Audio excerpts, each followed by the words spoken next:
베토벤은 천재가 나타났다는 소문에 빈에서 열린 소년 피아니스트의 데뷔에 참석했습니다. 연주가 끝나자 깊이 감탄한 베토벤은 그를 끌어안고 참 대단한 꼬마 녀석이야 하며 이마에 입을 맞추었다는 유명한 일화가 한 장의 그림으로 남아 있습니다. 그 소녀는 다름 아닌 프란츠 리스트였습니다.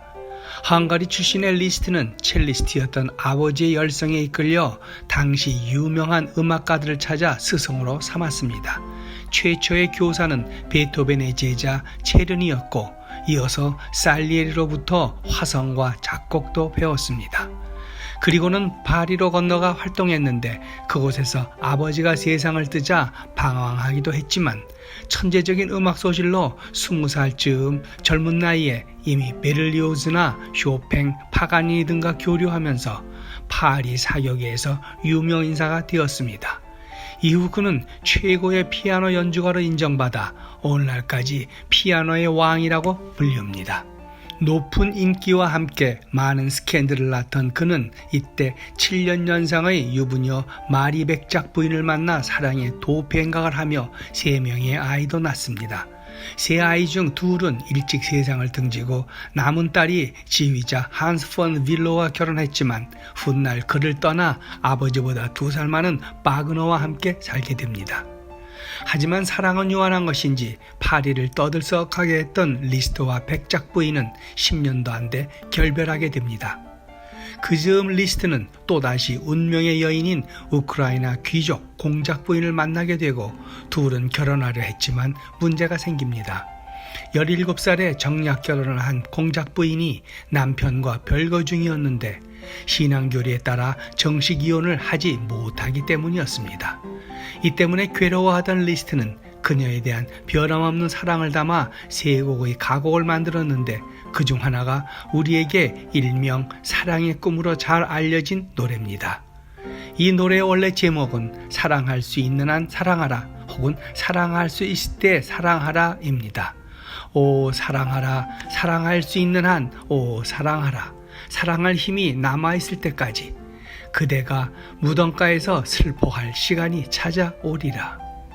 결국 모든 관계가 그렇듯 결혼과 이별 또한 간혹 인간의 의지와는 무관하게 다가오고 이를 극복해야 하는 시험인 것입니다. 이후 리스트는 수도원으로 들어갑니다. 결혼식 때 신부는 웨딩 마치에 따라 입장하고 신랑과 함께 또한 웨딩 마치에 따라 퇴장합니다.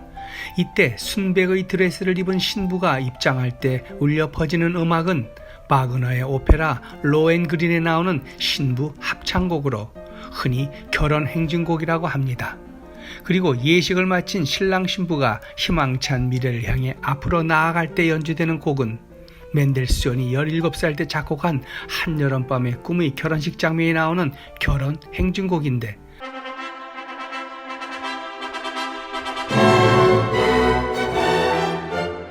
보통 축혼 행진곡이라고도 부릅니다. 이는 영국의 대문호 셰익스피어의 희곡 한여름밤의 꿈을 바탕으로 작곡한 것입니다. 이 곡들은 1858년 영국의 빅토리아 공주와 프러시아의 윌리엄 왕제의 결혼식에서 연주된 이후 오늘날까지 일반 결혼식에서 널리 연주되고 있습니다. 말하자면 신부는 바그너 음악과 함께 입장하고 신랑 신부는 멘델스존의 곡과 함께 퇴장하는 셈입니다. 헌데 아이러니한 것은 바그너와 멘델스존이 모두 독일 출신이면서 앙숙지간이었다는 점입니다. 멘델스존은 돈과 명예, 사랑 그리고 타고난 재능까지 두루 갖춘 유대인 상위 1%의 출신이었습니다. 요새 말로 엄친하여 금수저였던 셈입니다.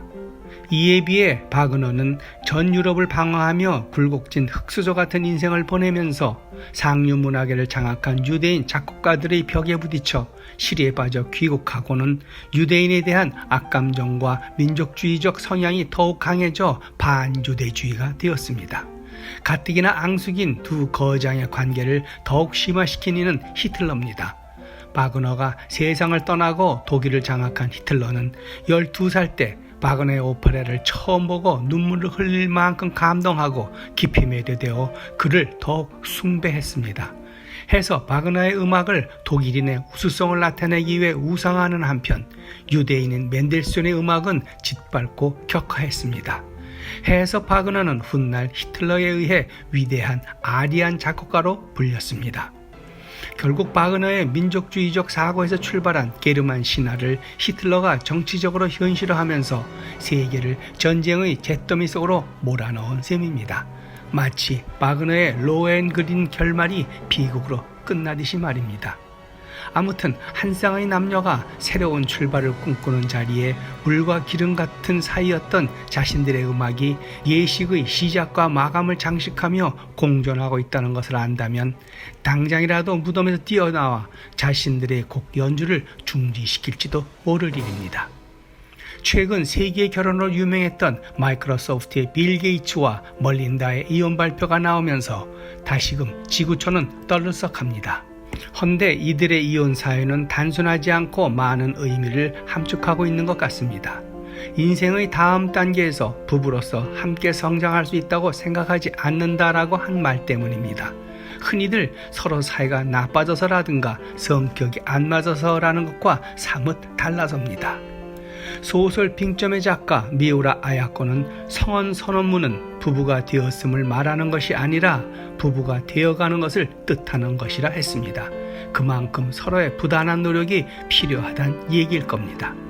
이유야 어쨌든 가장 신성하고 가치 있는 결혼 예식에 바그너와 멘델스존의 악연에 따른 명함이 드리워지는 건 아닌지 하는 의문이 잠깐 듭니다. 하지만 대립되는 두 음악이 꼭 나쁘게만 느껴지지 않는 것은 비록 신부가 비극으로 끝난 바그너의 곡으로 입장하긴 하지만 멘델스존의 행복한 곡으로 신랑 신부가 함께 행진하기 때문입니다. 어려움이 결국에는 극복된다는 의미로 볼 수도 있어서입니다. 오늘 영상 여기까지입니다.